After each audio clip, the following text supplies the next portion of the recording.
আমার লেখা একটি কবিতা, নাম চেতনা। মোর চেতনার ঘোরে যদি তুমি হয়েই বইতো নদী, অস্থির হতো নাকু অভুমন, থাক শান্ত নিরবধি। চেতনায় সদা জাগ্রত বিবেক, অচেতন হলে বাড়ে বিভেদ। নিষ্ঠা লক্ষ্য না হলে এক, আনে পতন অহং জেদ। চেতনায় হয় জানি বোধোদয়, চেতনা মানেই জ্ঞানের উদয়।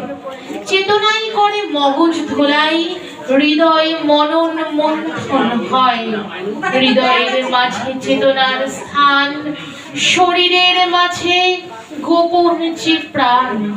মায়াময় দেহ স্নেহে আনচান, সংযম আনে বিবেকের টান।